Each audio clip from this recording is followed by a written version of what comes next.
Good morning. Hi. Hello, how are you? Good, good. How are you? I'm good. Good morning, good afternoon, good evening, everyone. Thank you for joining us from all different time zones. We would love to invite you to use the chat function to tell us where you're joining us from today and perhaps what brings you here. What are you most interested in discussing today, joining the conversation with? It is a true pleasure to gather with everyone today for what promises to be a really engaging, inspiring, thought-provoking conversation. The question before us, why are Jungians writing novels or doing art, really invites us to explore the dynamic interplay between psychology and creativity, the analytical and the imaginative, between structured inquiry and that spontaneous flow of creative expression. Today, we are very fortunate to have distinguished Jungian novelists with us, Eric Goodwin, Frank Macmillan, and Susan Rowland. Together, we will explore the ways in which art allows for an expression of psyche, the deeply psychological process of writing a novel or doing art, the importance of honoring autonomous psychic images, engaging with archetypal energies. This is not intended to be a lecture, not a presentation, but an open conversation for all of us, both the panelists and the audience. We're here to explore, express, share our experiences, our insights, our feelings, um, our questions, of course. So I invite you to bring your reflections, your curiosity, your insights here. But first, I would like to begin by introducing our panelists. I'll start with Susan Rowland. Susan was the founding chair of IAJS and has taught at Pacifica Graduate Institute since 2010.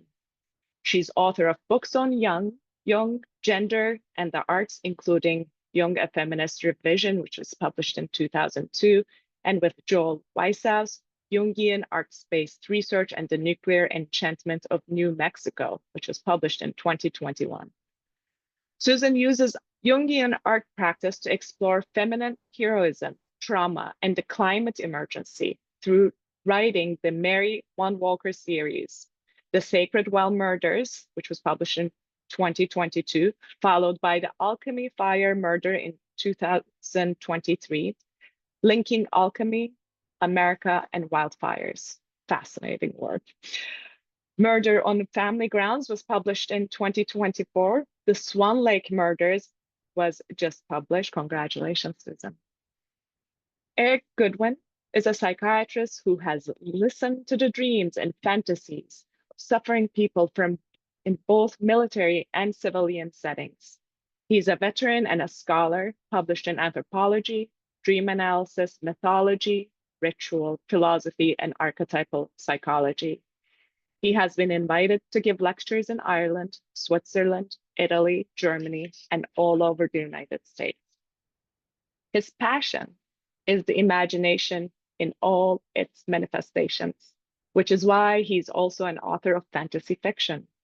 He feels the symbolic and fantastical imagery of the imagination is the only way to depict some of the most important and mysterious truths of the human soul, as depicted in his Raven's Tale series.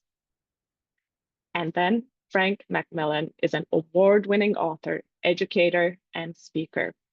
He has taught physical and cultural geography at the college level for over 30 years, an honorary member of the International Association for Analytical Psychology. He founded the Macmillan Institute for Jungian Studies in Houston, Texas, and is co-founder of Alchemy of Imagination, Inc., a Silicon Valley startup. He currently serves as a trustee for Pacifica Graduate Institute in Santa Barbara, California, and the Jung Center in Houston. His novel, The Young Healer, won the 2012 National Association of Elementary School Principals Foundation's Children's Book of the Year contest and was a 2015 Mark Twain Readers Award finalist. Released in 2018, his thriller, The Lost Girls, is set in the dark underworld of human trafficking.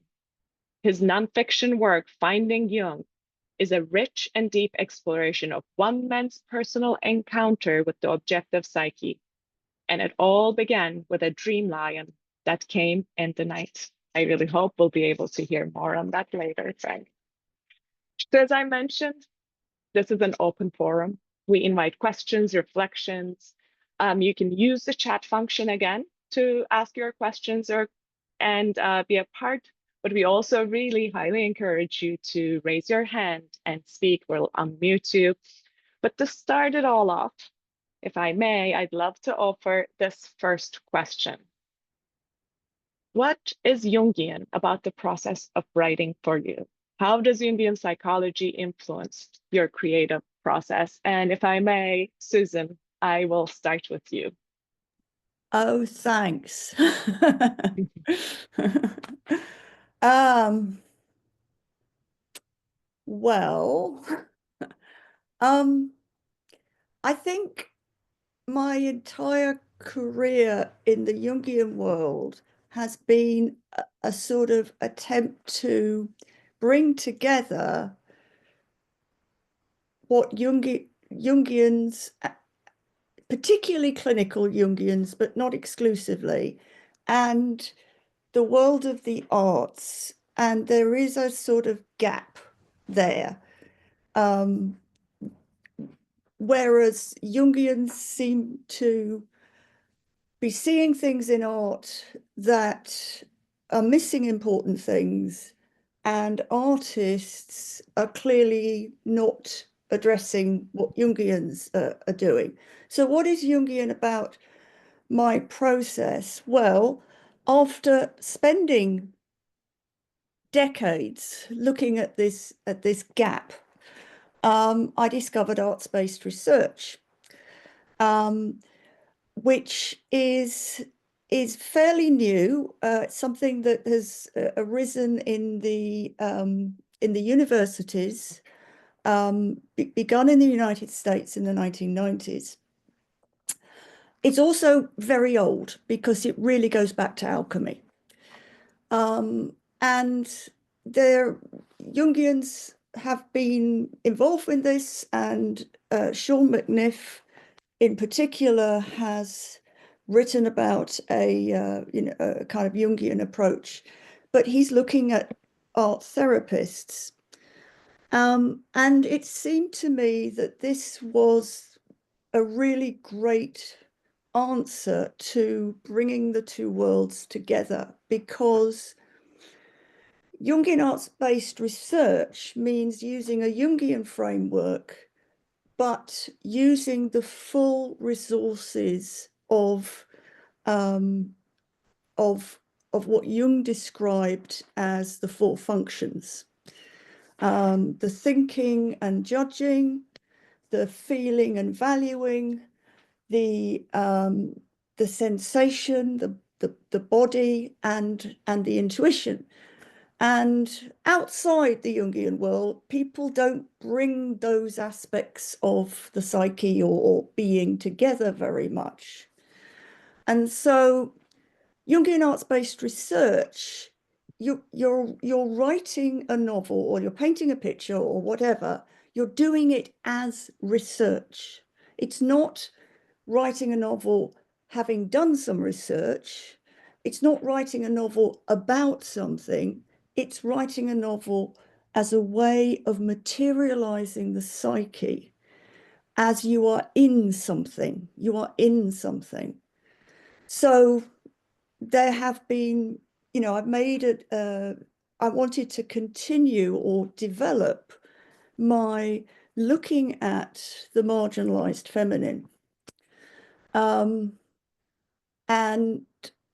so I could do that by having marginalized female characters be the center of a story, and listening to those characters, working with those characters. You could call it active imagination if you like.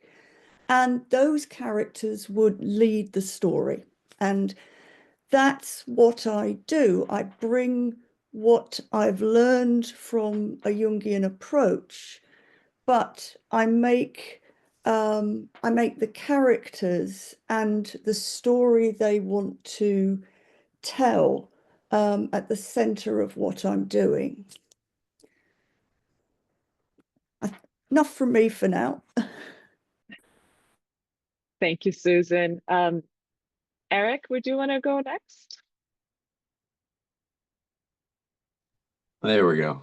Okay. Yeah, that all makes perfect sense to me. My own approach to it is it started with dream interpretation. And what I quickly came to realize is that there's this idea, I think this sort of conceptual split between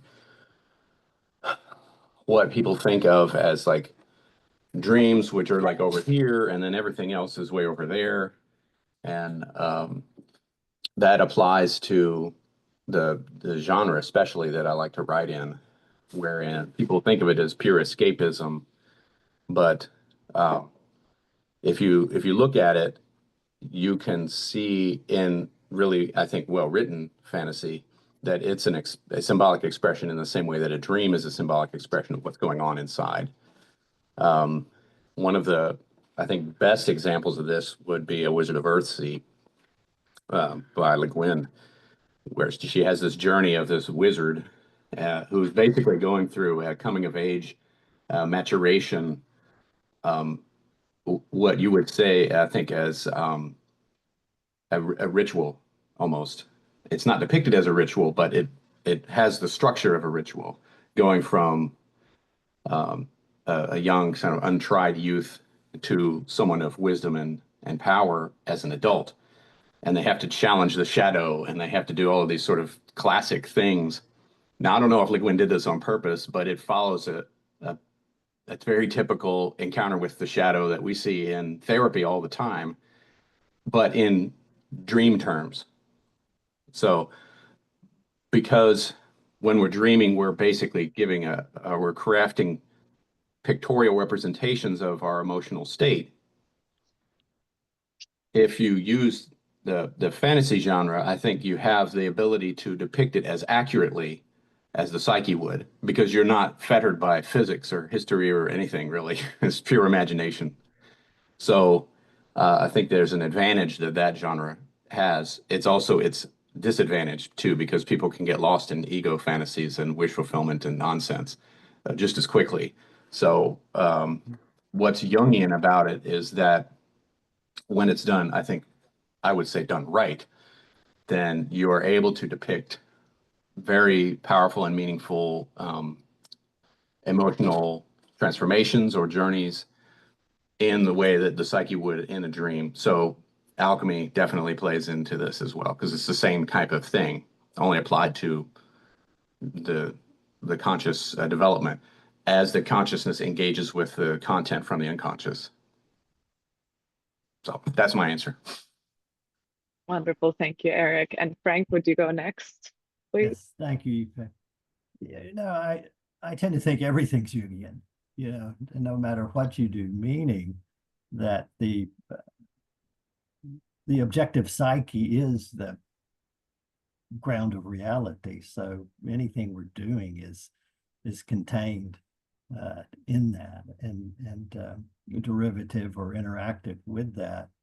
I like that Susan talked about active imagination, because when you're writing, particularly fiction, and I've written some nonfiction, and three of my books are fiction, novels generally for young readers. One's the Young Healer, is set in San Francisco. It deals with a very difficult subject for a little bit older readers.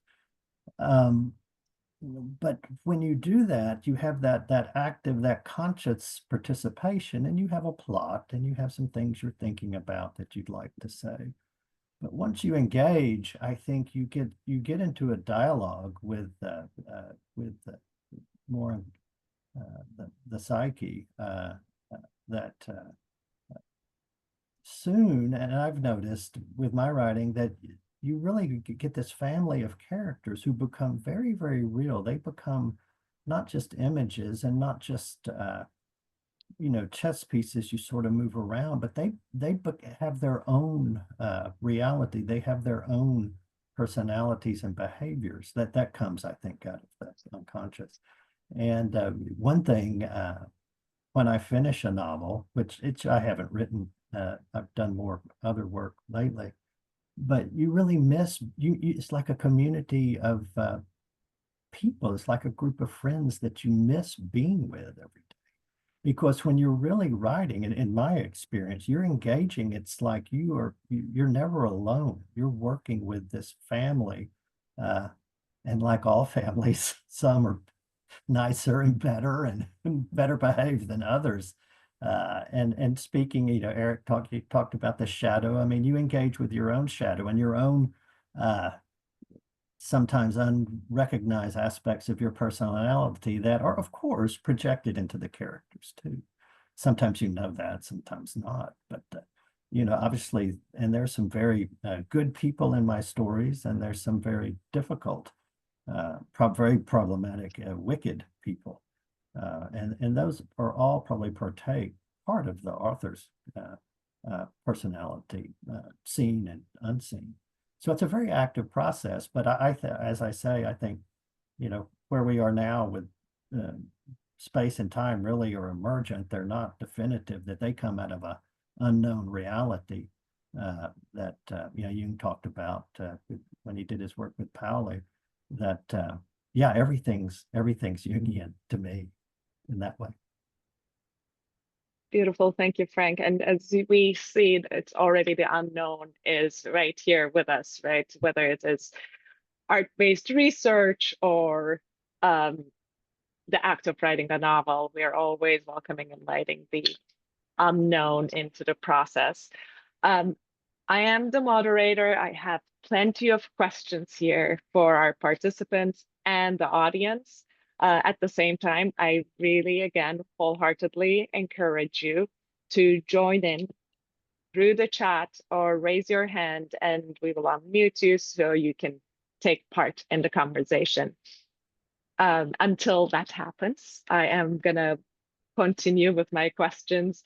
And I wanted to ask a more personal question to learn when and how you were drawn first to write novels, to write creatively. And Susan, Eric, Frank, whoever wants to go first, I invite you.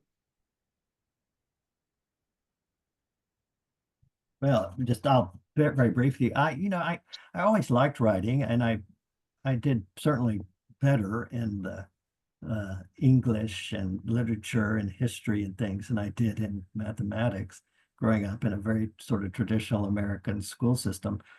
But, particularly where I grew up, nobody would say, oh, I'm going to be a writer.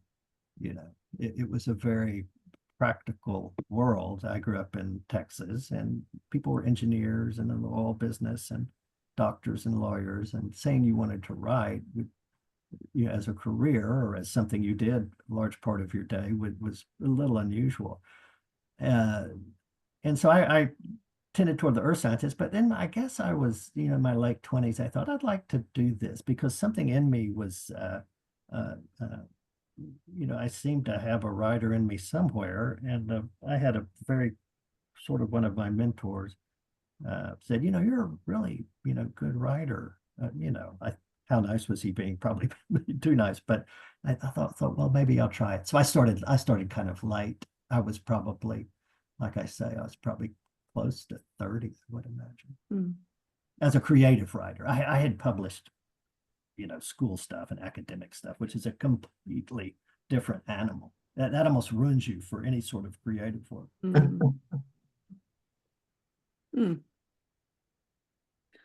Eric? Yeah. I'm feeling you wanted to speak.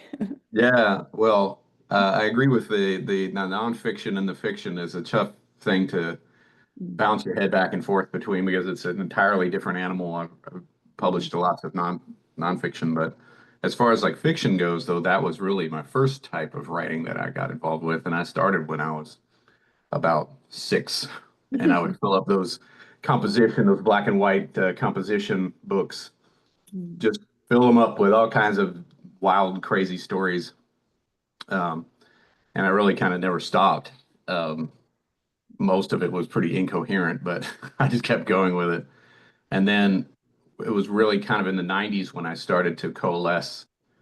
So I was in my late 20s when I started on the series, that the first book of which I'm actually getting published now, finally this year. So it took me a really long time to get any semblance of skill with fiction writing, which is so much more, in my opinion anyway, difficult than academic writing. For academic writing, you can just think and analyze the crap out of something and you're, in good shape. But fiction's got to actually be entertaining and interesting to a wide audience of people who aren't just like super, interested in this one subject that you're writing about. So it's been a very long passion project, labor of love, whatever you want to call it, percolating in my head. Well, my story isn't that different, actually. I knew I wanted to write stories at the age of 5, but it took me 50 years to get going. So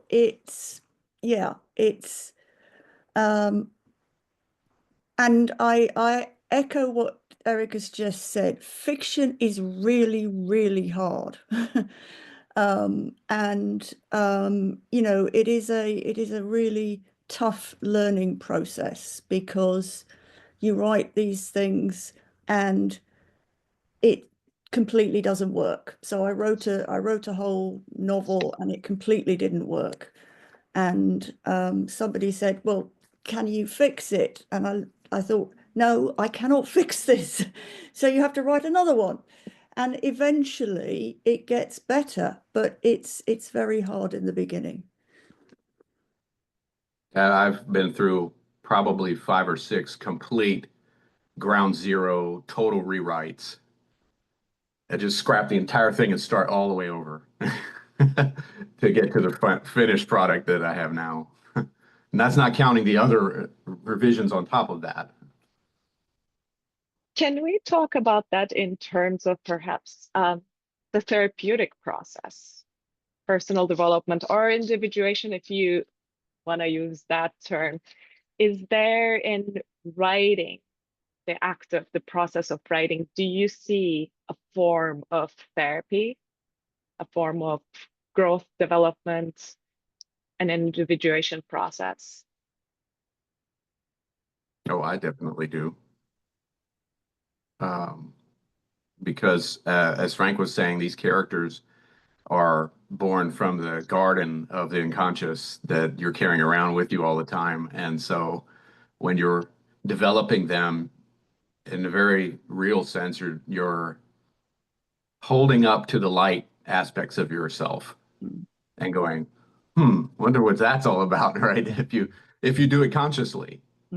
It's an alchemical exercise where you're engaging with these inner images and asking them, well, what would you say in this situation? Or let me construct a situation that's utterly impossible. Now what are you going to do? You get into a sort of Socratic dialogue with these characters. And I think there's always an ethical component, because when you're writing, you're challenged to. I think that there are challenges that you have to work with and deal with, and you read different things. Like, don't ever think about an audience. Don't just write what you want, but on the other hand, there is this idea that you are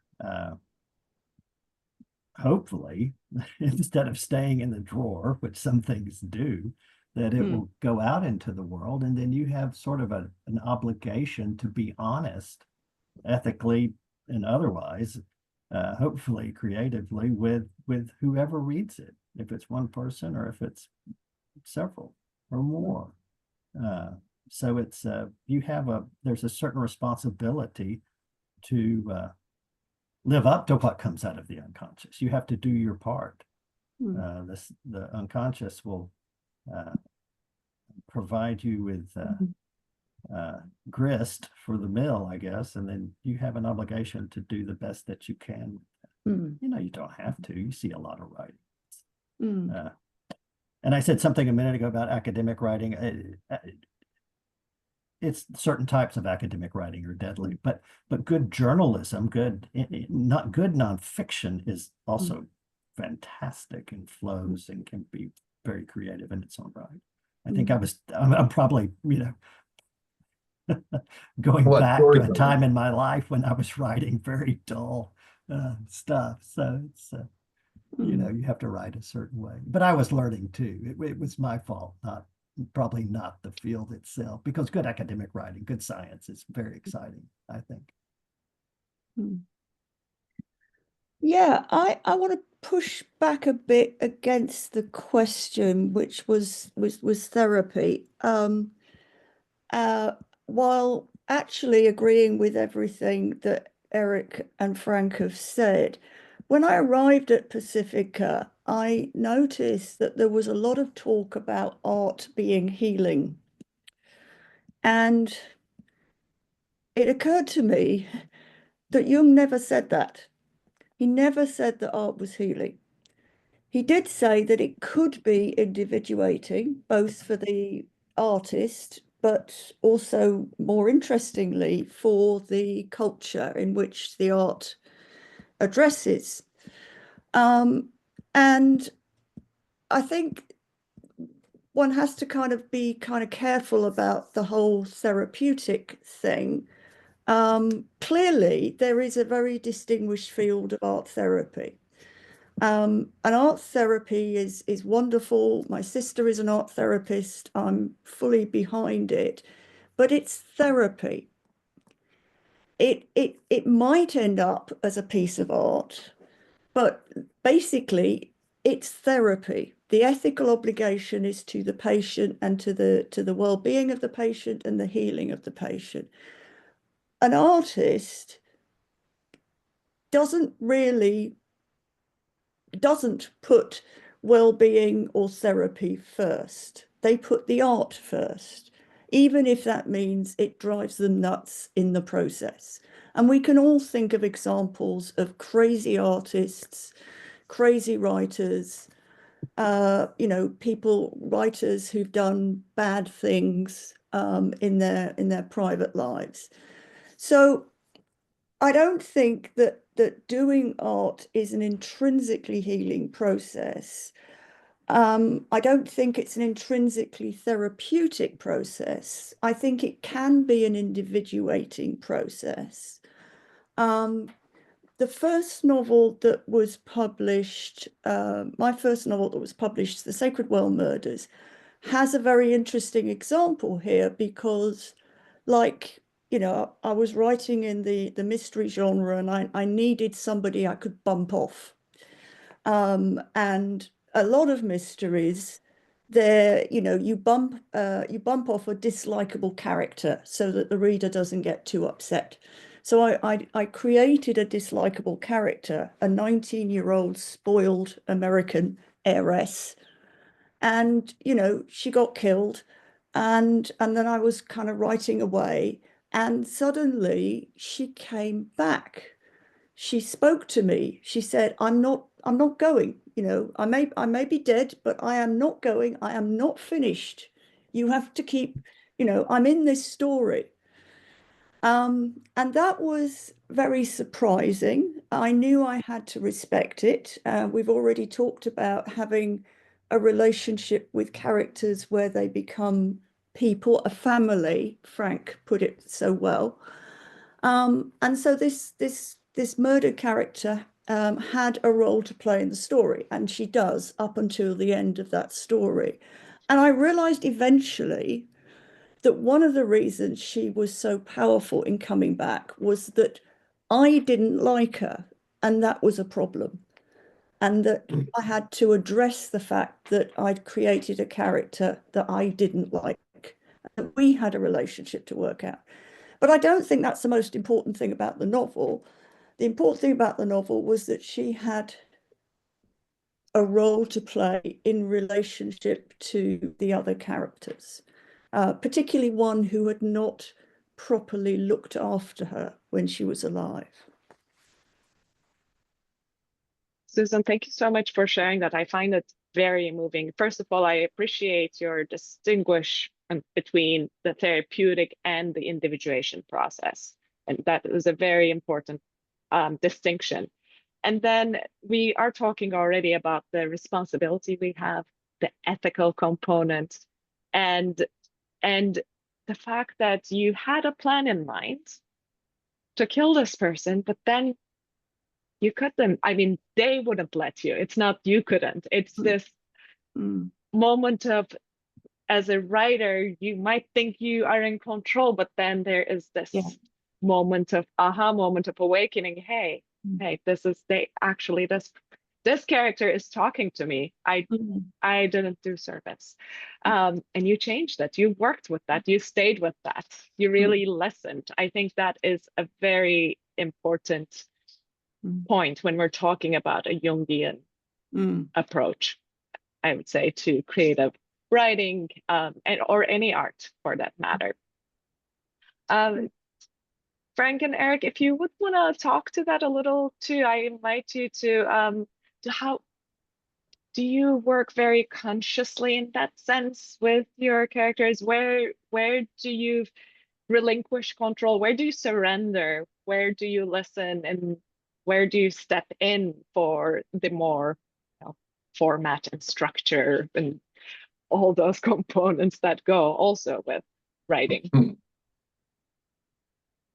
Well, I mean, I could say that in the world of fiction writing, people tend to divide themselves up into so-called plotters and pantsers.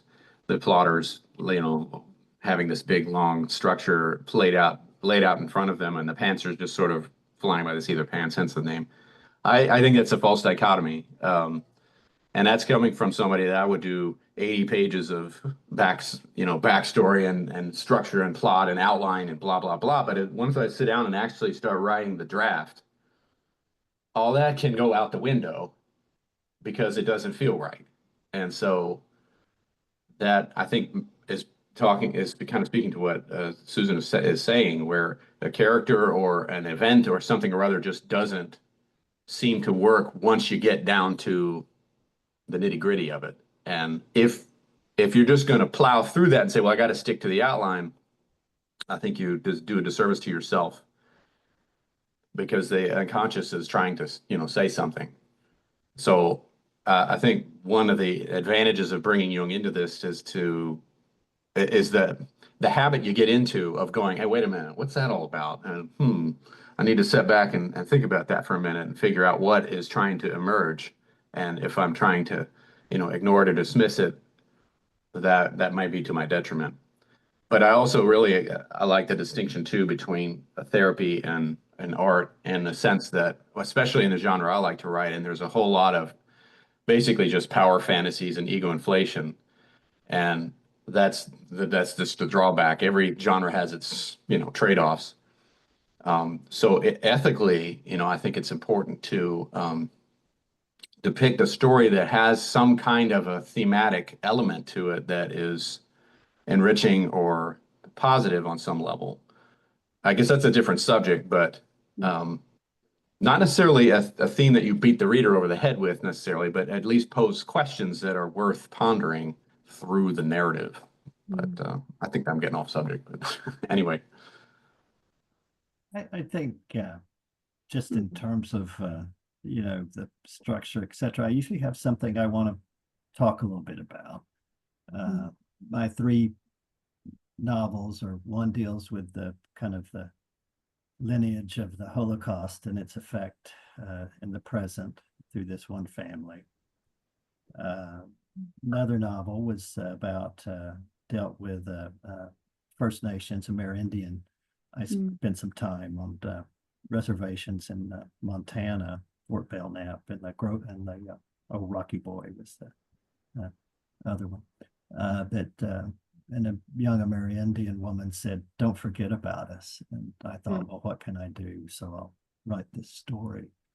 And then my wife, who has worked, is just the hardest working, most talented person I know, which I'm very lucky for that, was working very much with these refuge shelters for young women that had been trafficked, which in Texas, based on proximity to the border, that can be a very pressing issue, and it's just beyond belief, a lot of the information related to that. So I wanted to bring some attention to that. And then I said, because I love San Francisco, I set the story in San Francisco. And it's not like it's an issue there, as it's an issue everywhere. The currency of young women's bodies and the role it plays internationally is a whole nother discussion. So anyway, well, what I do when I tell a story, I'll have here, I want to start here, and then I'll kind of think I want to go here. This can move, but then how I get from there to there there's a lot of this. There's a lot of moving around, and there's a lot of, whoops, I'm in a cul-de-sac. I've got to back out and go back.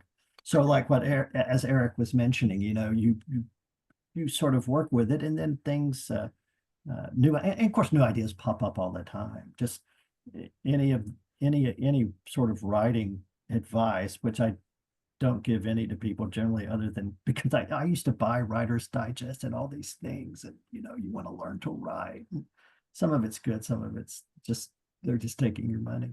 But I will tell people, if you want to write, just do it. Just do it, and don't listen to too many people. But one thing I would say is keep a little notebook, or it can be nowadays with your phone, telling you how antiquated I am. You can just record things on your phone, because you're going to get ideas. You're going to think of things. Things are going to come up to you. You're going to be at the grocery store. You're going to be in the shower. You're going to be for a walk. You're going to be, cleaning up after the dog, and something's going to come to you. So you need to write those things down or record them some way if you can, because that's coming out of, the unconscious. Or, you always hear about, sleep on something. You're confused, you have a problem, and then when you wake up, a lot of times it's solved because the answer will come to you. So that's that work that's always going on. So like I say, go down here, and I'm driving from Las Vegas to Portland, Maine. Well, I may wind up in, Virginia Beach, Virginia, but you have an idea. But then you have to be very open to not being too, I don't know, maybe other novels are meticulously plotted out and they're wonderful. So that's just how I do it. I say, again, don't take my advice.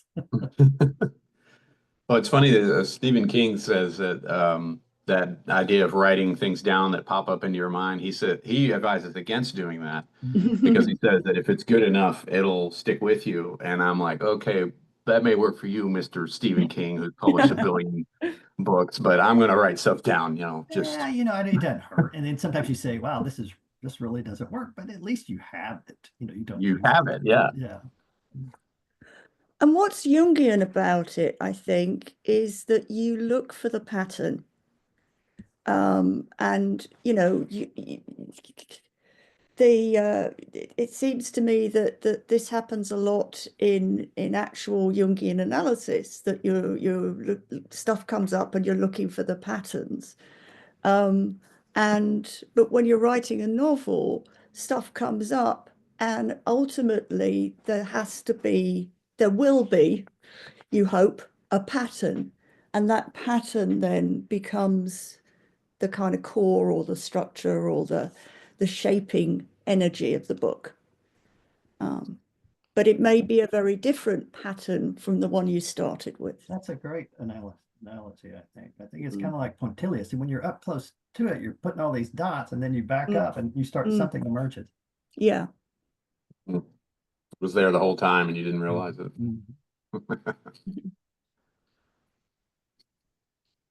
And Frank, something you said, the whole sleep on it, that saying, that brings up for me, I want to ask you about all of you, about dreams and synchronicities and how they perhaps inform or nudge your creative process.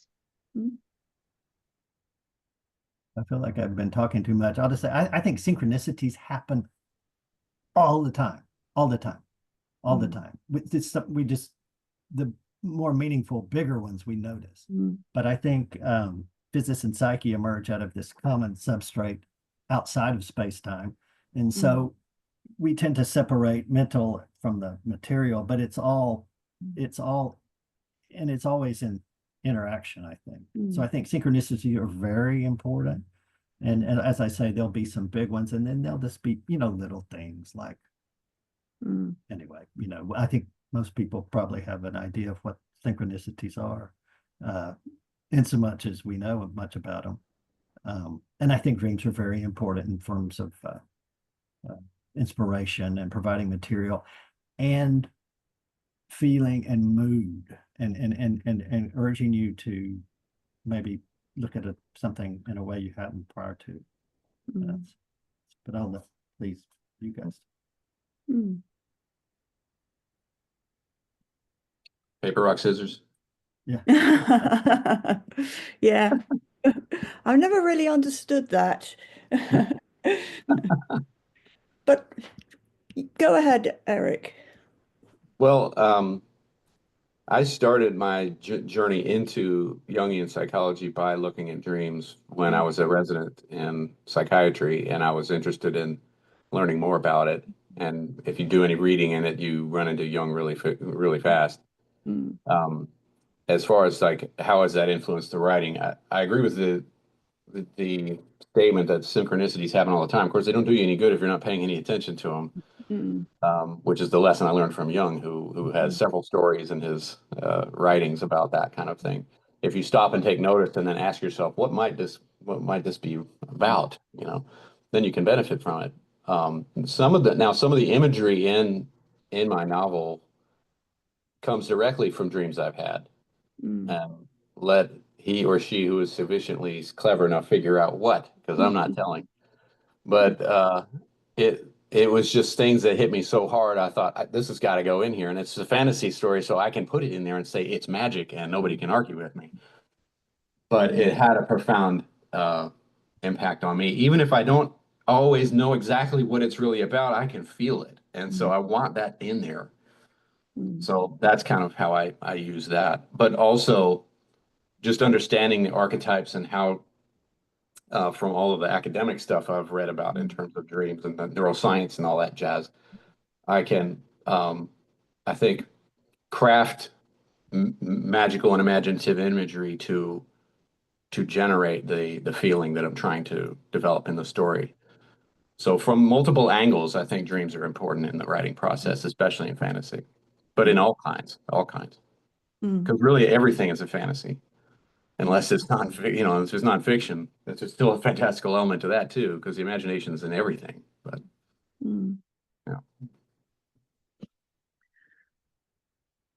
yeah, well, I don't do dreams. The only time I've really worked with a dream in a Jungian way is when I was actually having Jungian analysis. And I had a dream that was important and discussed it with the analyst. But I don't keep a record of dreams. I rarely have dreams that are of any interest whatsoever. Ever since I moved to America, my dreams have been rehearsing my past in England. I'm not interested in going there. Synchronicities, yes.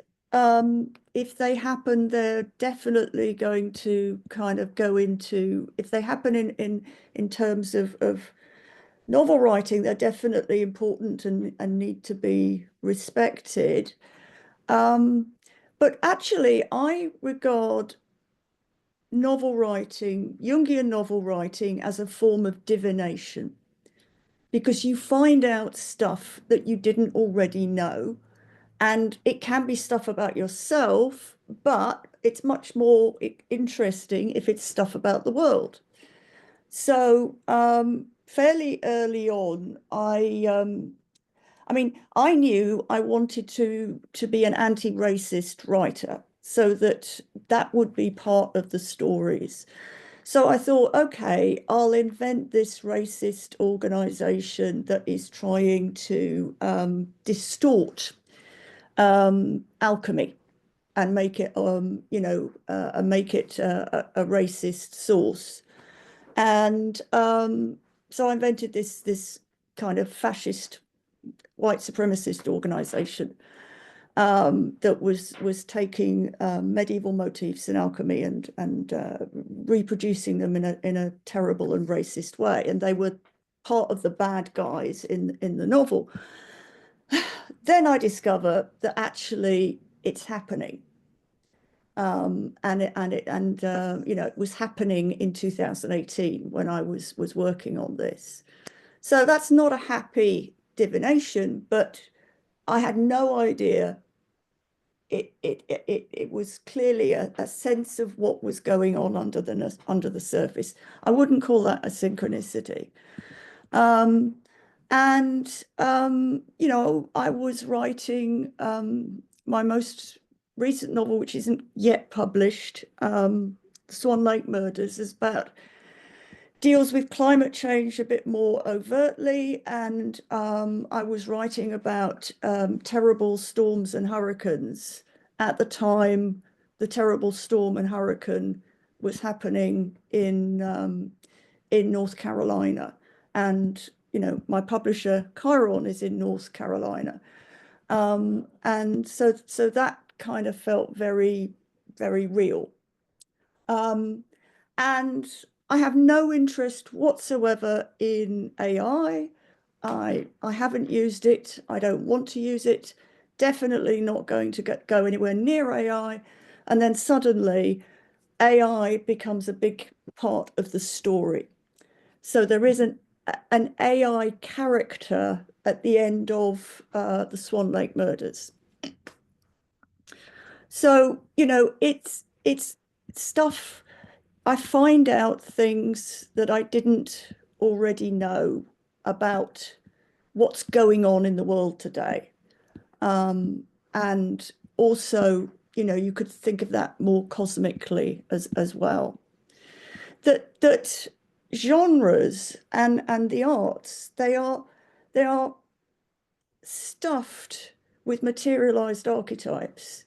So they have all this energy, and they then become once you get a relationship with the genre, they become a kind of psychic magnifying lens to see stuff that you wouldn't otherwise see, or experience and encounter things that you wouldn't otherwise encounter.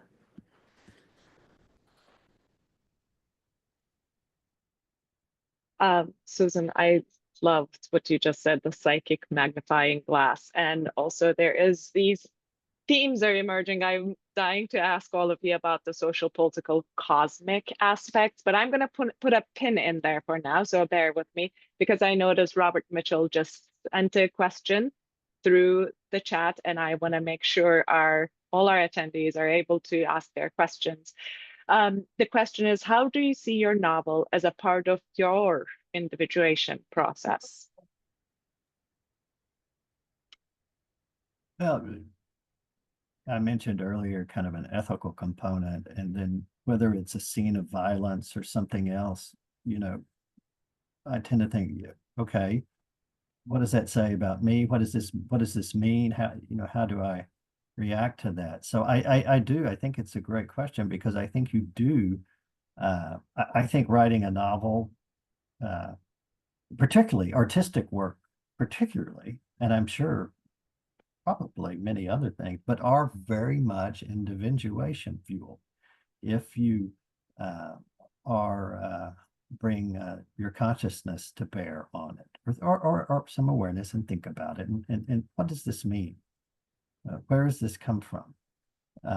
Is this something is this an aspect of my personality that I need to pay more attention to? That comes out in the fiction, I think, with because with the novels, the San Francisco novel with the human trafficking, there's some difficult scenes in it, and I had to think what that very much could have happened, and much worse things have happened, but where is that coming out of me, and let's see how I deal with that, and let's see how we present it. I think I think you have to, I think it's helpful to think about those things. Yeah, I agree with that. When you're crafting a story, you typically want to have conflict lines, unless you're writing something really avant-garde and has no plot or anything like that. Like most of us are writing more for a general audience, and so you have to have your conflict lines. Well, you can't do that unless you have an idea of what you think is right and wrong, and asking yourself, like, what does a good person do? Because I want my good guy or good girl to do that. And so as you're thinking about that and the context of the plot that you're crafting, that comes through. If you're paying close attention to it, you can see that your own development comes through. My writing is aimed towards a younger audience, late teens and 20s, like the YA or NA demographic, which means that in a sense, I'm taking the role at my age of a mentor and saying, this is a challenging process. I remember going through this, and here's some of the things you may run into in that process as you try to grow and develop. So I'm including things that I've learned in my own individuation process into it. And I think some of it consciously and other stuff has just leaked into it unconsciously.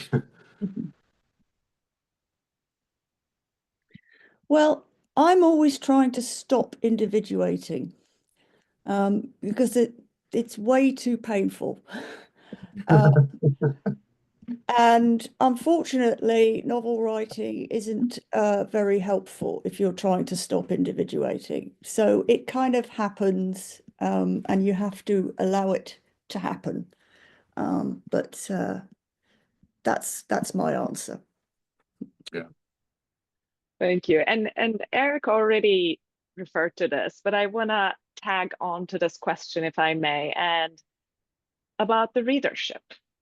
Do you see reading novels, your novels, other thoughtful, crafted novels, psychological novels, as a, I wouldn't say a path to individuation, but to help in that process, whether you want it or not, as Susan was saying, sometimes you want to stop it, but here you go. I just yesterday, I was speaking with a therapist and who's also, we were talking about reading, and he said, when I read a really good novel, when I come out of it, it's like a shamanic journey I've been through. So that's really was striking for me. So I want to ask you about readership, and you also as readers, as well as the readership, you think that is there this possibility of doing this deep in-depth work through reading? I think there's no question. I think literature is probably maybe one of the main things that can affect change and help people become more aware and see the ordinary as extraordinary or very differently, and make them think about something in a new way. So and certainly in my life, the books I've read, fiction,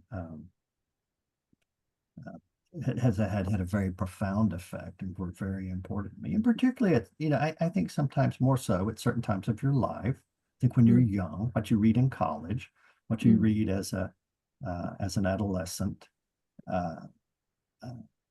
But I think there's talking about alchemy, there's no more transmutive, no more profoundly catalytic process or reality than literature. I think it changes the world and changes individual lives, in most cases very much for the better. Not always, but it does. I think it's hugely, I would say that, but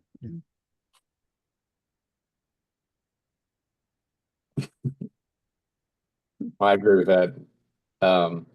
It's storytelling is everywhere and pretty much everything. I mean, our memories even don't really operate like you hear people talk about memory retrieval as if it were a computer and all that. It's a bunch of nonsense. It's almost all of it's imagination. And so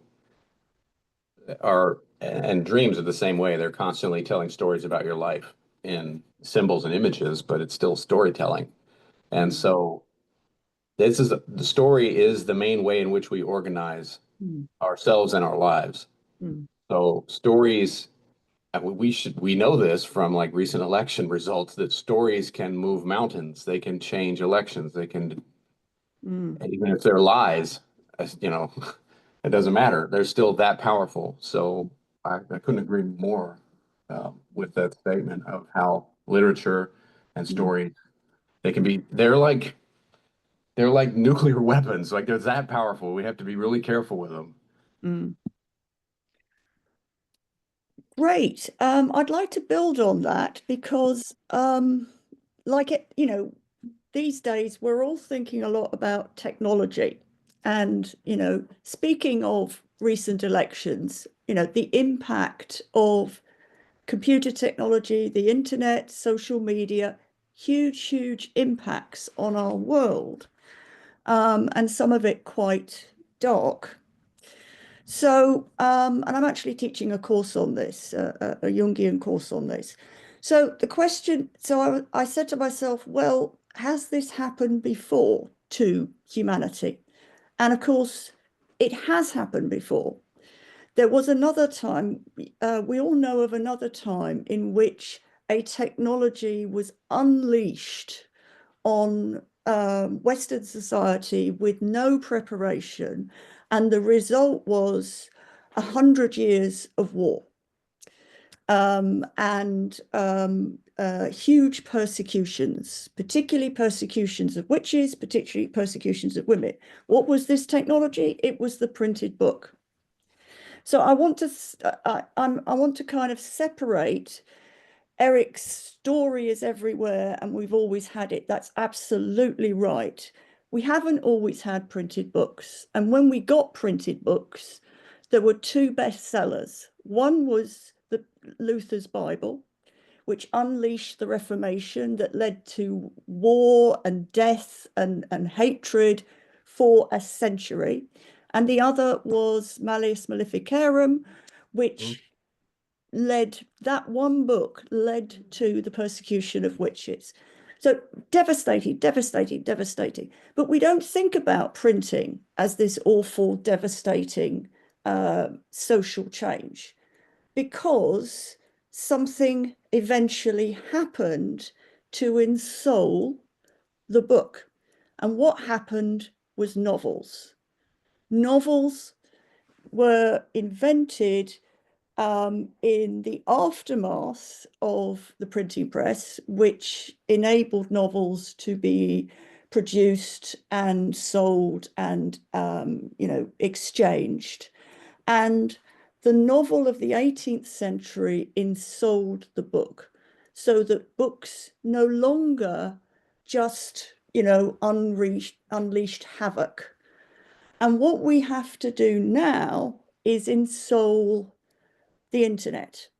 Unfortunately, I mean, as soon as the internet got going in the 1990s, the artists got going on the internet and started to try and ensoul it. Unfortunately, they haven't, that we've had the internet for 30 years and we've had social media for about 10 years. And those are very big, powerful things, and they need a hell of a lot more work in order to ensoul it. Some of that work we're doing right now. So I think the novel, in its mission to ensoul technology, I don't think that mission is over. I agree entirely with Frank and Eric.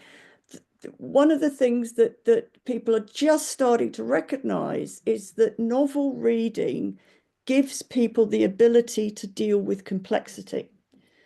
And, one of the big social problems of our time is the refusal of complexity.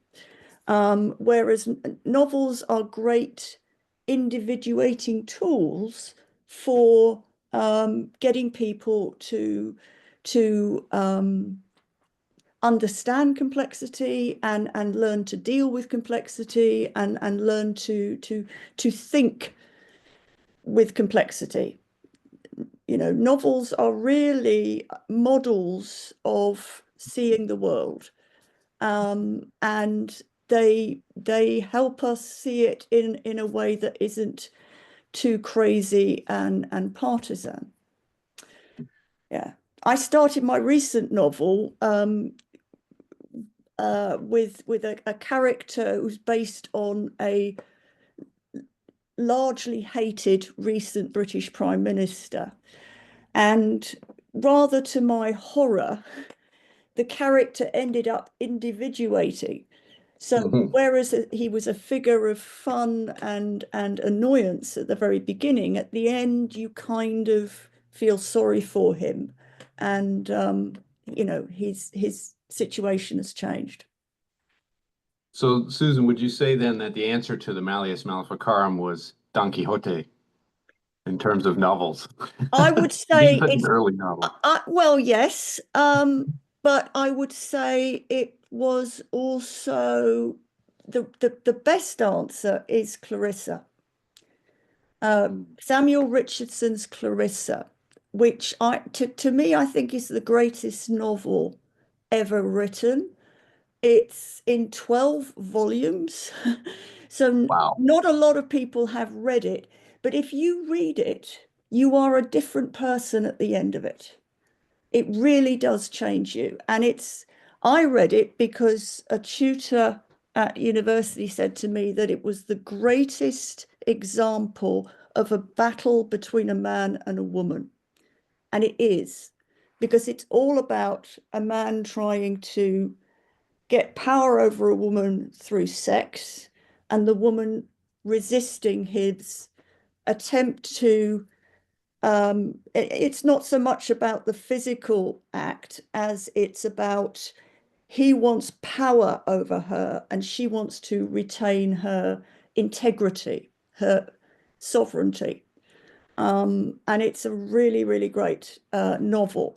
And I think that you know that it's a novel where you're totally convinced and in sympathy with both sides, even though in the end it's clear that the man is the bad guy, but his tragedy is the greater. And you know, if everybody had to read Clarissa before the recent American election, then I'm certain that Kamala Harris would have won. So we have a homework, sounds like.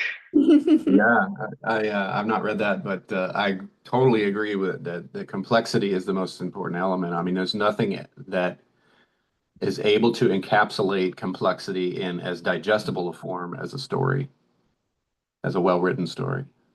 And that's why it's so important, because that's what we need. We need so much less of this black and white, all or nothing catastrophe that's going on right now. Just in terms of ethic, I would have everybody read Middlemarch by George Eliot. It's just, I love that book. Yeah, it's wonderful. Yeah. So we went back to that pin naturally, the more social, political, you know, cosmic aspects, because as we know, creativity is not just the individual artistic expression, though it's a deeply psychological, spiritual, existential practice, necessity, in fact. It's also very much cultural, social, political. And given the times that we are in, which we're already talking about, this short-term attention span, the either or, black and white thinking, us versus them, the distraction, the psychic numbing that comes with our social media and media environment. I want to ask about the role or place of literature, art, artists and poets and writers and novelists. And I do want to quickly share a very short poem by Lawrence Ferlinghetti, since I am joining you from San Francisco, and City Lights bookstore is my sanctuary here. He is talking about poetry, poets in particular, but let's listen to it open-mindedly, thinking of all art forms. 1 second, here it is. And it's just a very short part of his writing, but he writes, I'm signaling you through the flames. The North Pole is not where it used to be. Manifest destiny is no longer manifest. Civilization self-destructs. Nemesis is knocking at the door. What are poets for in such an age? What is the use of poetry? I invite all of you, and also please the audience as well, join in, share your thoughts as we're talking about creativity, arts, literature in this moment of time. Let's discuss the more political, social significance and responsibilities, ethics. I would say needed more than ever, particularly with AI approaching, which is going to, I know a little bit about it. I've worked with some people that know a lot more than I do. I don't think very few people are aware of how profoundly that's going to affect everyday life, employment, everything you see on social media. So I think this and on the internet, so much now is bots and AI, and it has this huge capacity for distortion and lying and reality perversion. And I think art and the seeing that comes through art is now, and which is the most human thing we do is probably making art. You could probably argue some animals do, I guess, but other of our fellow creatures. But more important than ever that the eyes, the clear-seeing, far-seeing eyes that art gives you are needed now more than ever, because fewer people are probably accessing it. I think, I see, as having taught for a long time at college, that, so few people read. A lot of, I guess one has to be very careful because there's a lot of readers, like young adults read a lot. It's not always, Middlemarch, it's something else, but it's needed more than ever, because we're going to enter into this age when discerning truth is going to be even more and more difficult. And it's really only art, or certainly not only art, but it's art that can give you those clean lenses to discern truth in a lot of gloom. And I don't mean to be too I don't want to be too pessimistic, because with AI, in terms of medical diagnoses and a lot of other things, it has some great applications. I think it's any kind of science, once the toothpaste is out, you don't put it back. You have to live with it, and you have to decide how to use it humanely. And so I don't want to be Manichaean, but I think it's art it's vital now, because there's so much that's just to manipulate you, and it's fake. And yeah, that's a significant element of my fantasy writing, is because there's two different worlds. It's a portal fantasy, and in one world we have advanced AI and all that, and then the other one is this magical world where that sort of technology doesn't work. And one of the things that's kind of shocked me is that many years ago I predicted, I wouldn't say predicted, I would say it was an element of my technological world that AI was just infused in everything, and sort of mentally dulling people in a Brave New World sort of way. And I'm like, I didn't really expect for this to happen so quickly. Here we are. But that's been an element of science fiction for a long time. Frank Herbert talks about the Butlerian jihad between, about AI and all that sort of thing. And his justification was that eventually humanity would go to war because AI was being used. One type of group of people would be using it against another, and it was just causing total chaos. And so they eliminated it from the universe. I don't know if that'll ever happen. I think the genie's out of the bottle, but What do we do with all this? I will say that in a lot of writing forums that are online now, there is a lot of negative.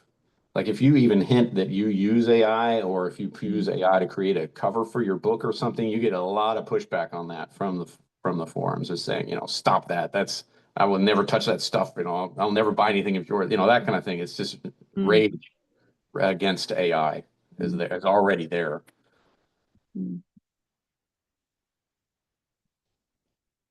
Yeah. So a certain chainsaw wielding billionaire said that empathy was useless. And the pushback against that was that actually a lack of empathy is, a fairly good definition of evil. And maybe one of the issues with our AI is whether or not it's being given or enabled to develop empathy. I heard a report on NPR, so it must be true, that a state had used AI to work out who might be cheating the benefit system. And 93% of those that AI identified were not cheating the benefit system. AI kind of failed massively and accused a lot of people of fraud. These would be poor, vulnerable people, because the way they were working, the AI just didn't work. So clearly AI can get better at doing a job, but it seems that AI needs to be ensouled. So, we need to have, if we're going to have AI, we need to have AI that has empathy, that has feeling, that has imagination. And my colleague Glenn Slater has written a whole book about this and is giving talks about this recently.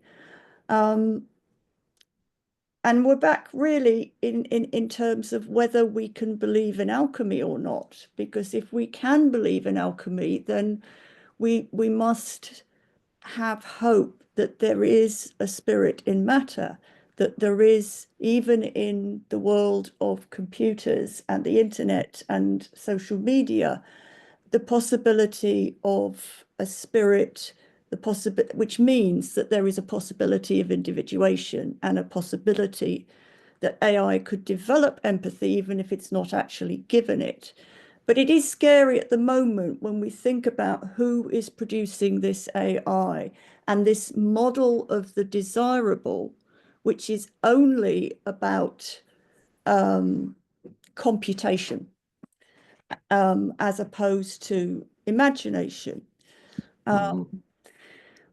Just kind of scrolling back to novels for a second, novels do seem not in the last few hundred years since the modern novel was developed in the 18th century, it does seem to have had a real positive social effect. So there's a lot of argument that Jane Austen and novels like hers were a big part of a crucial social change, in which it was decided at around that time that women just might be allowed to marry who they wanted to, as opposed to having the marriages arranged by their families. Another example, in the 19th century, it's believed that Dickens's novels, where he actually points to actual social ills, like the horrors of the workhouse, the horrors of schools that were set up where children could be just lost, that his novels, which were hugely popular, actually led to real social change. So art can affect the world for the better. We have to do it through maybe in collaboration with the technologies that we now have.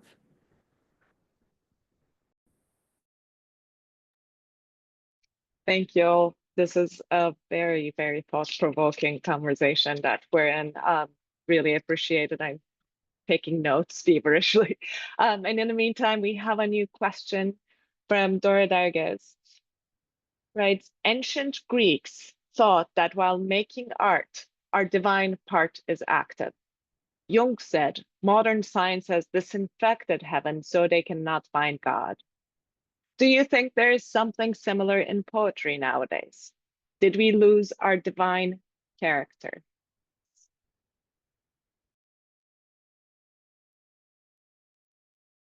I mean,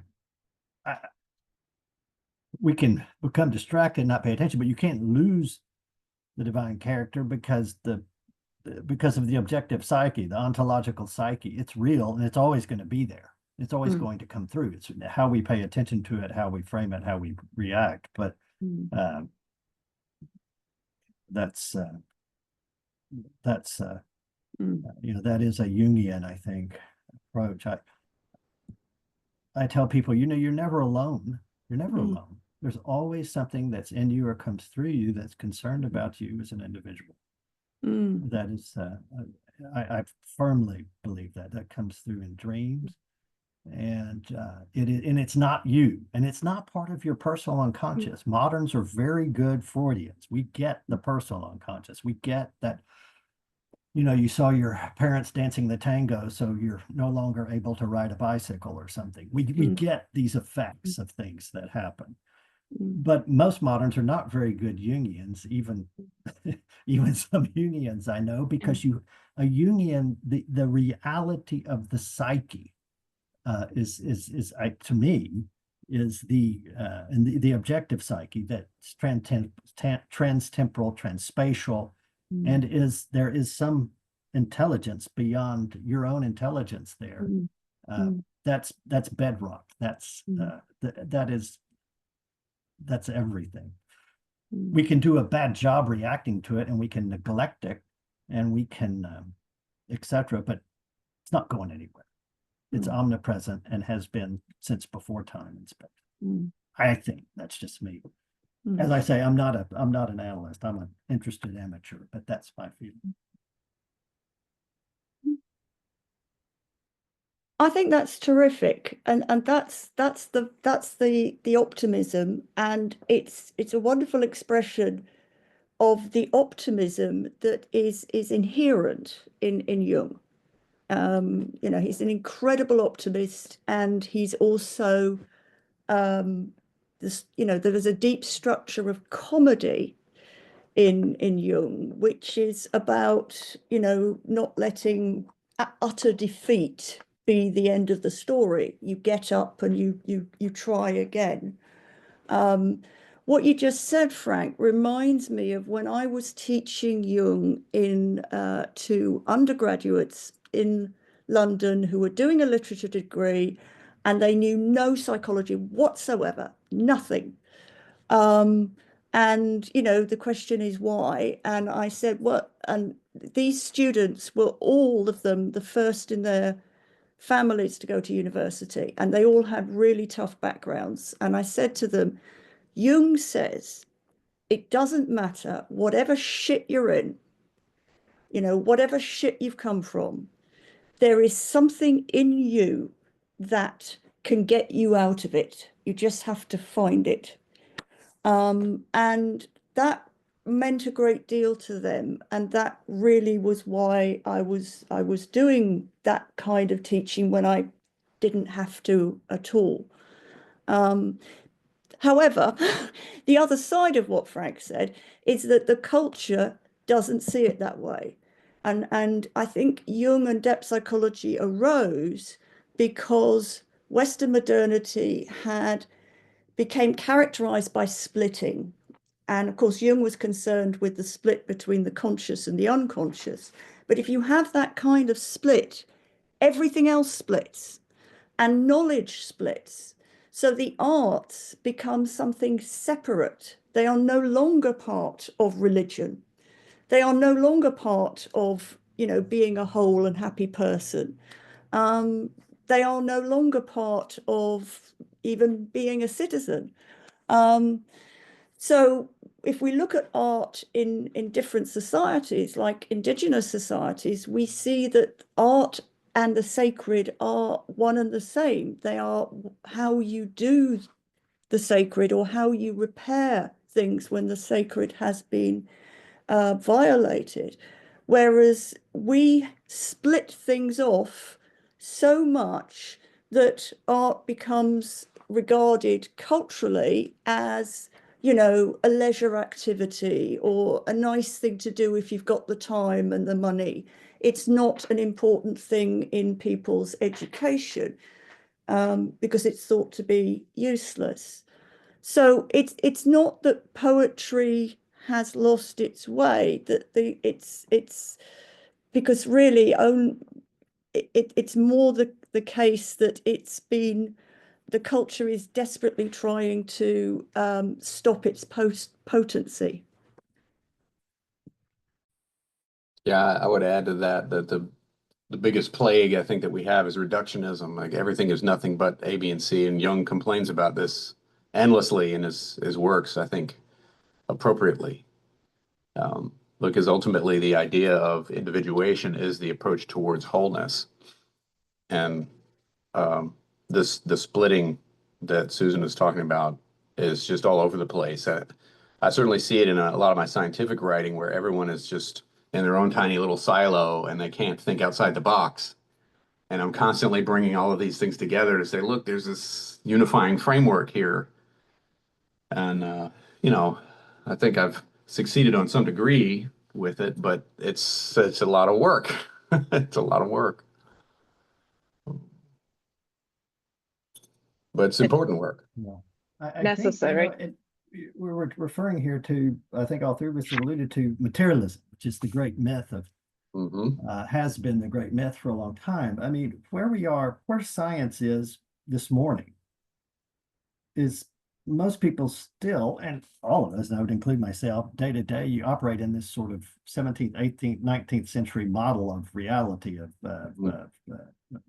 everything's matter in motion and et cetera, et cetera. That has been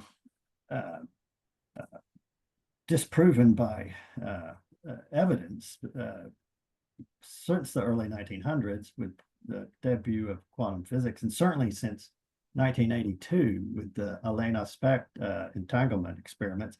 And since then, it's just been completely shown by, it's never been, quantum physics has never been disproven wrong in the laboratory to 70 sigma. I mean, and like, you know, and what little hard science I have, you know, 3 or 4 sigmas, that's proof. Well, it's quantum physics at 70 sigma. It's just the way things operate as far as we know right now. And that could change. But materialism is dead.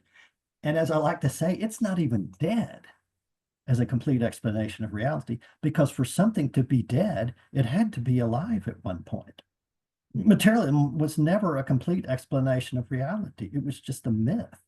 It was just a very, you know, sort of enticing for some people fantasy.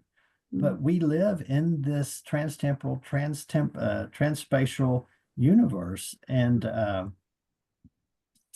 we go on finding things out. But I think there's such a huge amount of hope. And I do some work with people at DOPS, the Division of Perceptual Studies at the University of Virginia. And that's had Bruce Tucker and Bruce Grayson, and they do a lot. And Ed Kelly, who's Harvard and Yale trained and does a lot with, quote, parapsychology and psi and psychokinesis and all these things that are just really sort of terms for all aspects of one sort of process. That's where reality is right now. That gives me a huge amount of hope, because I think this, you know, the old, there's no meaning, and once you die, that's it, and it's just like turning the old-fashioned TV off. You know, that's a downer, man. But we've had to live with that. We've had to own that for a long time. It's not true. It's Mm. not true, and it's not true on the most fundamental level of which we accept things, which is scientifically observable, provable, empirical evidence. It is disproven. It's not like, well, that's what you think. It's disproven that that's a complete explanation of reality. Not that F equal ma and all that. That works, of course. And billiard ball hits another billiard ball. We all get physical forces and things. You know, let's be grounded in reality too in that aspect. But this is fun stuff, and it's Jung is you know, kind of staggering along and bumped into this a long time ago, and he's even getting caught up too with ethologist and animal behaviorist, and you know, innate releasing mechanism, Nikos Tinbergen, and oh gosh, the guy I liked, oh gosh, Panksepp, he just died. He was at Ohio State. Fantastic stuff. Fantastic stuff. Yeah, I've written a little bit about that stuff. Yeah, And no, it's super. the philosophy even is coming along as well. Like the philosophers are now, since I think Chalmers especially, are begin a flirtation with panpsychism, and now it's just gaining a lot more steam. So that also gives me hope too, that we've gotten rid of this clockwork universe nonsense. Well, I call panpsychism, it's the Alamo or the Dien Bien Phu of materialism. It's the last stronghold of materialism that, you know, panpsychism, I guess, and Eric, you can explain it better than I probably, that every, you know, even atoms are conscious. Like so we've got consciousness, we can't explain it. We tried to say it's emergent from electrochemistry in the brain, and that doesn't do it. So, well, it's in everything. And then I think it'll go, it's much deeper than that. Yeah, those different kinds of panpsychism, but we don't have to get into all that. But yes, the ultimate, in my opinion, the ultimate direction that has to end up leading is something I call, or not I call it, but it's cosmopsychism. Basically, it's that the universe is the ultimate source of consciousness. But leave it to Jungians to start with novels and wind up with the cosmic principle of the mind. Well, I'm wondering, listening to what you've both just said, whether this outbreak of cultural destruction that we're seeing right now, cultural and historical and sociological destruction, and you could even say fascism itself, which has occurred previously in Europe, as we know, whether this is a kind of collective result of the sickness that materialism engendered by taking away so much joy and hope and spirituality. The removal of that spirituality, and of course this is very Jungian, and Jung pointed this out, has created a kind of anti-religion of let's destroy everything. Well, right, because nothing has any inherent meaning, right? And so there's no sacred. That's just all a bunch of voodoo and hoo-ha and all that kind of thing. So it makes it easier. But the thing is that it creates this gaping hole in the human soul. And unfortunately, some people think that fascism provides the elixir that they need to fill up the hole, because it provides a sense of identity and belonging. But it's highly distorted and full of hatred and exclusion and all that. We've had a question about, is there a transcendent function in Jungian novel writing? And I'd say yes. I think the transcendent function is a lot trickier as an idea, is a lot trickier than it sounds, and that I think is true of most of Jung's ideas. That, I mean, in the sense that something kind of emerges out of a lot of different psychological energies, and that something is the novel itself. That could be called a transcendent function. Yeah.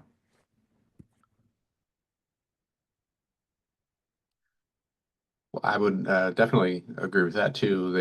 The transcendent function is always in the background operating. Um, it's there to help move us forward and help bring in the chaos that encounters the psyche every day from day to day, crazy things happening. But how can it not find its way into artistic endeavors? Um, but I think you're right that it's never going to be a simple process. How could it be? It's trying. The job of the transcendent function is to rein in the chaos, and it's going to send you in all kinds of different directions. Yeah, Yeah, it must be related to looking for the pattern or Yeah. allowing the pattern to emerge, which you Mhm. didn't expect or see Right. in the first instance. The whole greater than the sum of the parts. That's what the transcendent yeah, function is always seeking out. yeah. What is the whole within this? Yeah, kind of my story, and I'm sticking to it today, is I think the transcendent functions in everything. I think this is it's throughout. Mm. Yeah. Mm. Susan, thank you for bringing our attention to that question. I was waiting for that as well in that. But since we are back to the novel, a little back. I do want to ask, so we're talking about the reality of psyche, this journey practice toward wholeness. I'm curious to know if and how your writing, your novel writing, your creative writing changed how you engage with Jungian psychology. How did it change you as a scholar, as a therapist, perhaps a Jungian thinker?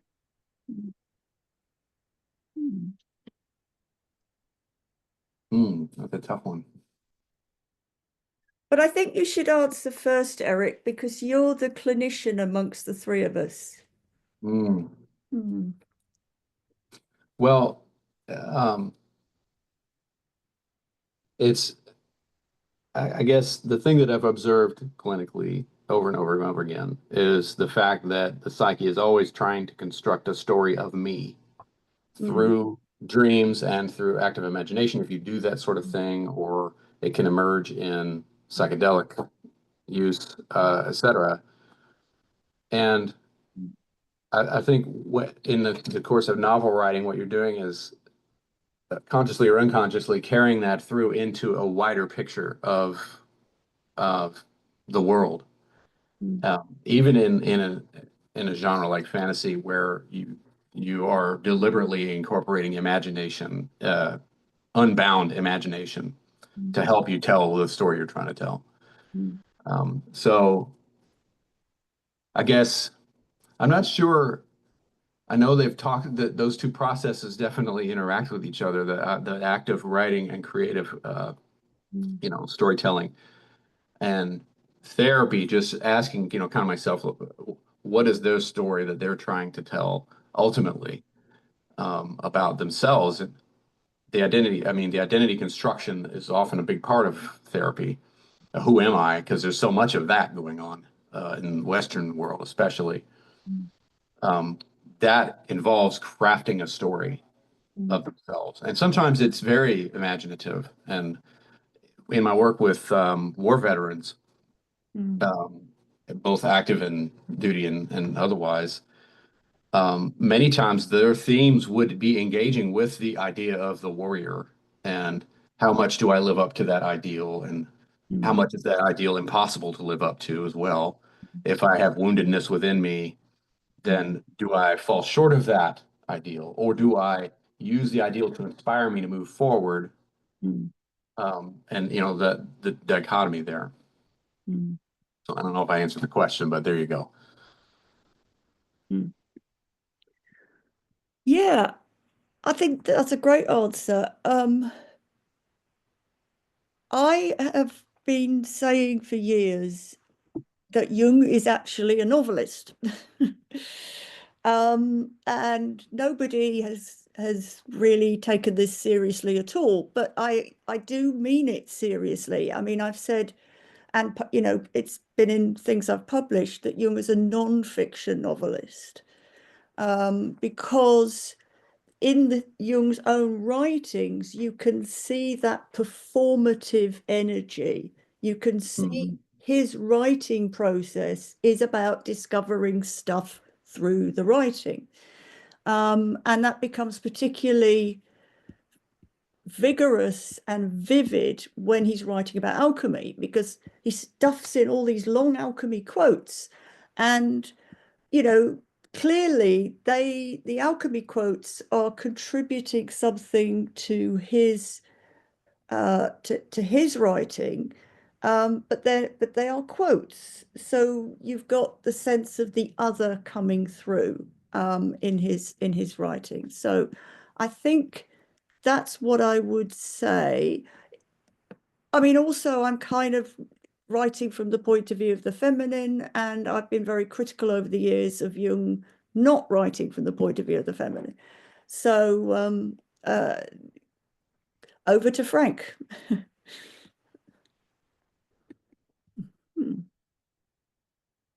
There we go. Okay. Push the right button, Grandpa. Yeah, no, I missed a little bit of Eric's. Was called away. You know, it's interesting because I did read that, Susan, when you wrote years ago about Jung as a novelist. And one thing you always hear is you know, how terribly Jung writes. I don't know. He's discursive. He brings in so many things, you know, Freud was a great writer. You know, Freud, you know, you always hear that Freud was a great writer, but yeah, but he was wrong, and he was kind of a he was kind of a grump, but which is fine, but in some cases, but Jung, I think Jung is a novelist. I like to think of it that way sometimes. I think so. I think that will be one of your observations that'll come up on the AI quotes from Susan Rowling. Right. He was a myth maker. Yeah. That kind of novel. He's fun to read because you learn so much. He talks about, you know, he wanders off and he'll talk about this and come back, and you know, I think my typical fun. experience of Jung compared to Freud was Freud would start with something and follow it logically, and it was very easy to follow and clear. But then Jung would do things like wander off in all these weird places, and I would be scratching my head, and then suddenly you would get 2 paragraphs where he brings it all together and wallop you over the head with it, and you're like, "Holy cow, that's the most brilliant thing I've ever heard." You know, so that's the experience. I also think that Jung was a novelist much in the same way that Tolkien was a social commentator, in the sense that he was using his fantasy narrative to comment on the 20th century, which he experienced in the trenches, literally. And isn't it funny that they both that Tolkien said that the inspiration, his mythical inspiration for this story, was the Red Book of Westmarch, and so they both have red books for whatever that's worth. We have a question about use of symbols and archetypes. Yes, thank you for. I actually really want to come to that. There are multiple questions now. Yu He asked, when writing, do you consciously embed symbols, archetypes into your plot? Something I noticed myself is that symbols can unfold naturally, and then I cannot stop myself from analyzing them, which sometimes even hampers the flow of the writing itself. Do you find yourself having to hold back your analytical mind while writing? In terms of using symbols and archetypal material, I think it happens anyway, but I would say a little bit more in the novel I wrote, The Young Healer, about the Amerindian young woman that sort of goes on a vision quest in modern day New York, because of the very profound symbolism and animal imagery and things with the Lakota people. I probably put some of that in there at a more conscious level, but I think stuff comes up regardless. That's a really interesting question. And I thought I was going to say no. And now I think realize, of course, I do. But it's more a question of myth than a symbol, and the two are not necessarily different. But what I do is have a mythical starting point, in that I'm writing detective novels, but my detective is three women and they represent or stand for the triple goddess. So my three detectives in one detective agency are a crone, who is the lead, and a mother figure and a maiden figure. The mother being a chronically depressed woman, because I believe in that depressed people need more heroes. And the maiden is a formerly trafficked woman, because the trafficked woman is I think an important symbol of our time. And I'm working in detective fiction, which has a profound mythical structure, and detective fiction has incorporated and hosted many myths and symbols and archetypes and gods and goddesses, but the particular structure, the particular myth that I'm using in detective fiction is the search for the Holy Grail, where the Holy Grail is the knowledge that will heal the wasteland. And I really want, although there are there's a certain amount of realism in my stories, and people get killed, basically I'm determined to have happy endings. So there is a kind of ending where there is either the healing of the wasteland or the strong possibility of the healing of the wasteland. So it's more kind of story structures, and it's more a question of they are a given. They shape the world that I'm starting to write, and then other stuff will come or not come.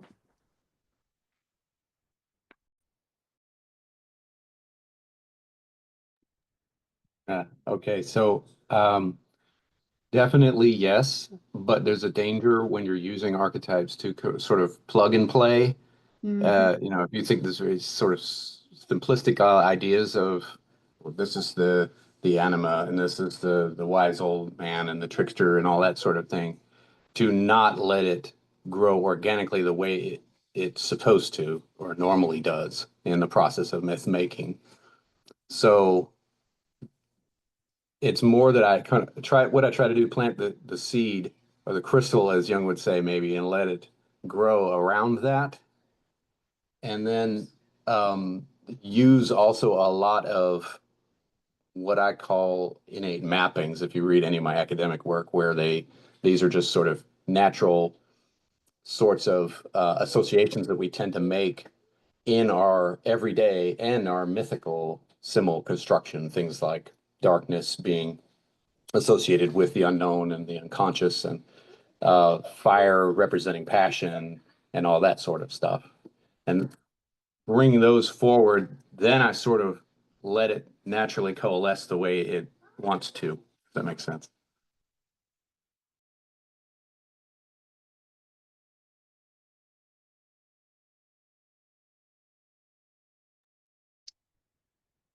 Thank you all. There was a comment here from Robert Mitchell. Is the Red Book a novel? I do want to go back to that. I know we have moved away from Red Book, but I think that's a very interesting note. And Susan answered yes. I would love to hear more from Susan on that, and invite everyone else to, of course, chime in.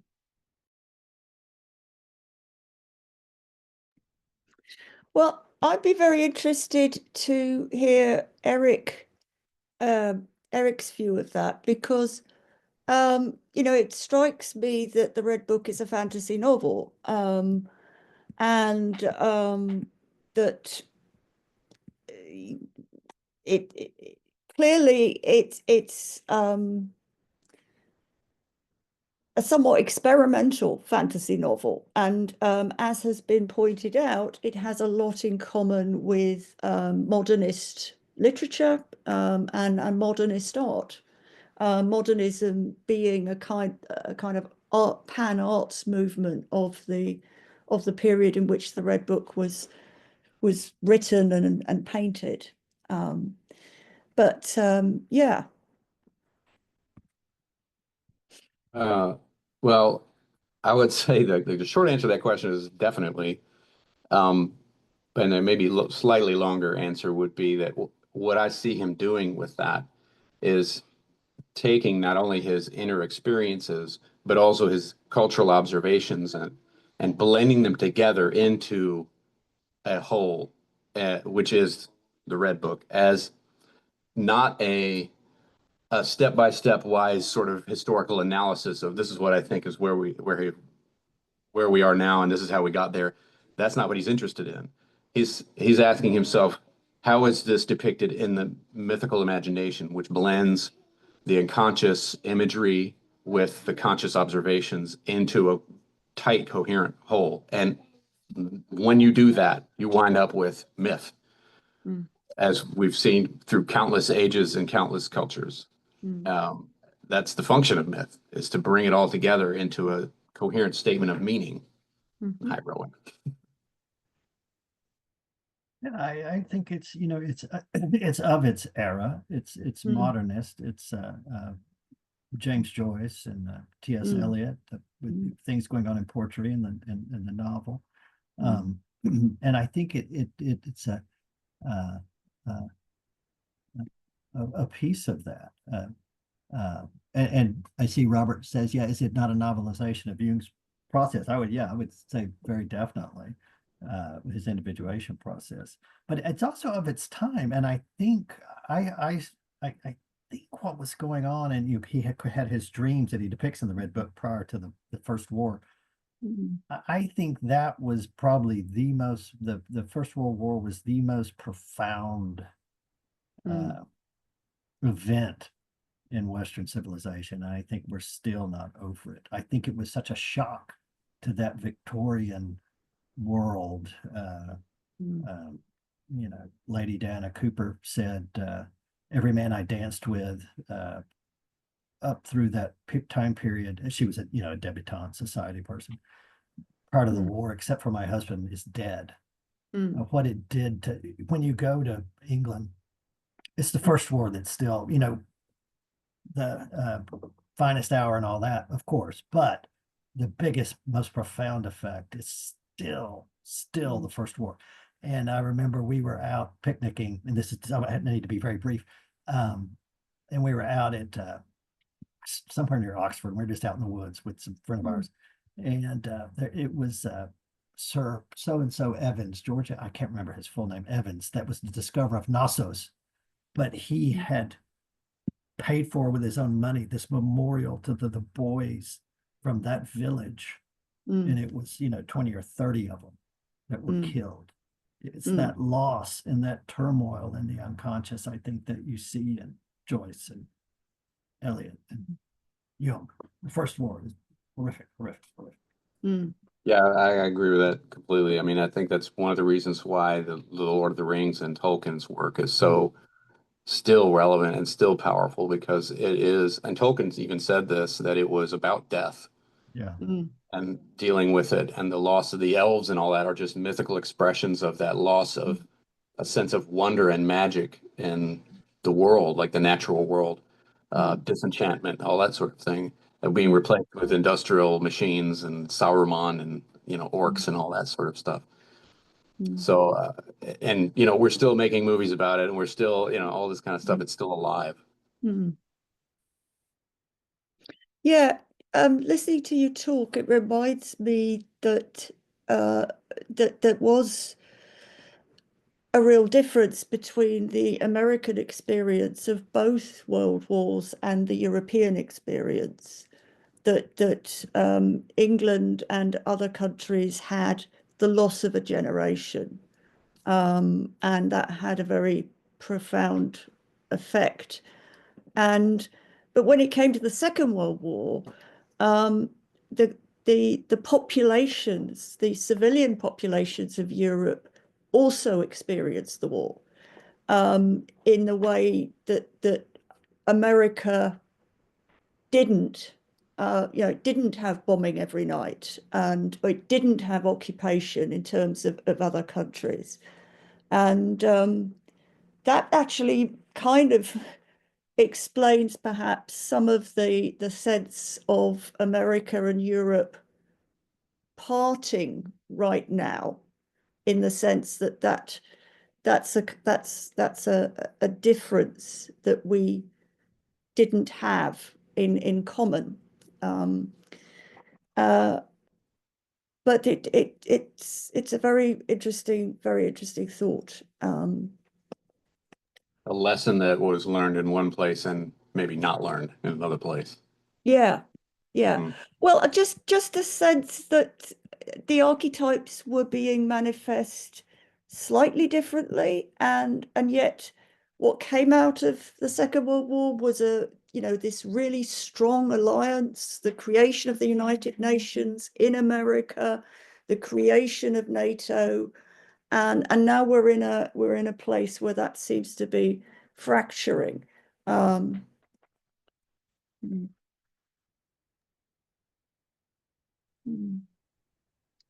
am being mindful of time. I'm realizing we have only 8 minutes left, which is a shock to me. There's one last question I am going to share, and this one actually came from Susan earlier when we were emailing, and she intended this to be for the audience. So if anyone in the audience wants to speak to this, please jump in. Susan asked, how might the Jungian clinical world and the novel writing world overlap? Or is that never going to happen?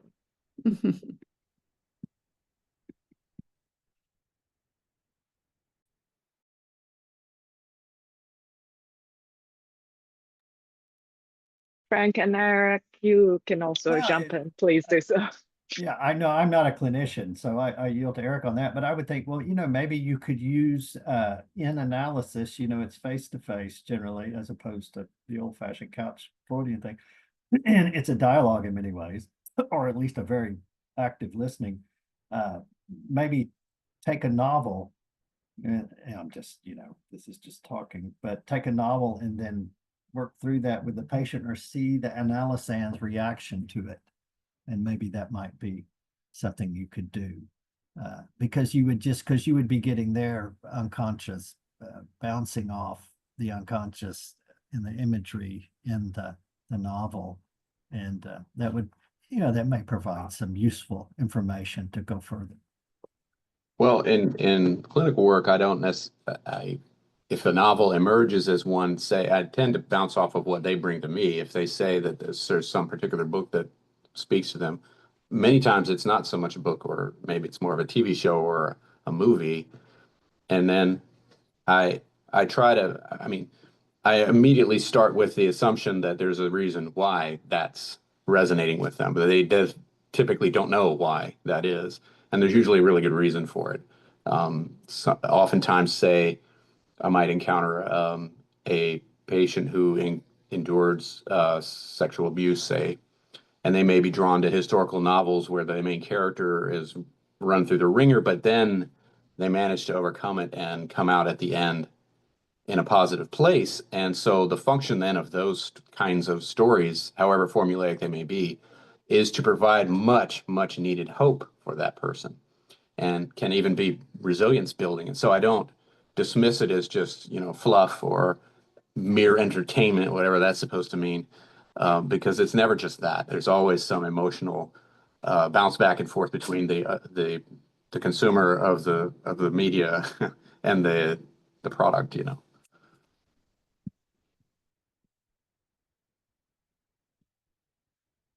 Go ahead, Mimi. I come at this by reverse, self-studied in Jungian and novelist and playwright. So for a very long time now, I've had a novel-ish thing that feels very imaginal-ish. and that I've been writing, and it's Venus is in the back seat of my car, and she's on an errand, and I'm her designated driver. And my response to this beautiful question, and I'm also, I should say, I'd like to add the daughter of a very maverick, creative Freudian psychoanalyst. And my mother was a highly creative and unusual psychological person. And my father was very involved in politics. And so as I've lived with Venus in my backseat and been writing things, I've wanted very much to turn this into a novel and, you know, get it published and out. And when I imagine bringing it to the therapeutic community, what I immediately imagine is wanting to have it respected as a novel, to respect and dignify that the only way I could do whatever the individuation work and the divination work I'm doing, which it very much feels like, I would want that the process of novelizing, divination or divinational novelizing, or whatever the verb would be, I would want it to be honored as the only way I could do the work. I would not want to have it, the story making and my imaginal aesthetic creation undone and de-alchemized back down into some parts. I would want to have some sense of, yes, that process, that psychological process that happened in the divinizing, novelizing. Oh, yes, it happened. How wonderful. That would be what I would want. And I'm also thinking here of an eco-psychological concept, which I think is, useful and to be developed further. And I know it's very much how I feel and what I'm engaging with in this, The Errand of the Backseat Goddess, which is the concept of aesthetic power. Not just agency, but aesthetic power, which Theodore Roszak is a term for the power to name the world. And that feels to me very much been running through this fascinating discussion. So I would want my aesthetic power to be acknowledged by a therapist, a clinician, to say, "Ooh, yes, your aesthetic power is in good shape, or needs help here, or let's work it here." I would love to work with my aesthetic power in the therapeutic environment, if that makes sense. So that's what my thoughts come to me as to how I balance within me these two forces, these two powers. But this has been fascinating, and I appreciate greatly the opportunity to say something and to hear all of you. It's just been fascinating. Thank you so much, Mimi, for joining and for that heartfelt response. We are at time, which, this has been such an incredibly rich, enriching, deep conversation that kindles so many ideas and feelings, visions for me. It's 2 hours of a seminar. I would love to see this as a 2-day retreat where we write and discuss everything. As we are closing, if you have any books, like Susan mentioned Clarissa, Frank mentioned Middlemarch, if you want to put a book that for you in the chat, I think that would be a lovely way to wrap it up. Again, thank you all so much for joining us from all different time zones. And a special thank you to you, Ipek. Thank you, Ipek, very much so. Thank and thank you. all of you for taking time out of your day to be here. It means a lot. Yeah. Absolutely. Thank you. It's been an honor. So if you Susan, have any books, Eric, please put good to them in see the you. chat.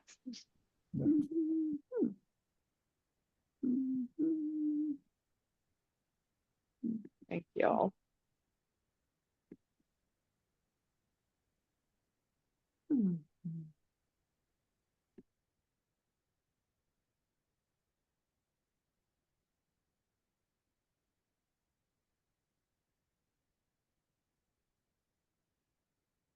Well, I'll leave with Middlemarch. Ipek, thank you so much. Absolutely. I look Thank you, forward Frank. to seeing you again. Well, We will in person all in right, you San betcha. Francisco. Yeah, I'm out there some. All right, bye guys. Thank you Okay. everyone for being here. Thank you all. All right. Thank you so much. Have a wonderful day. Bye-bye.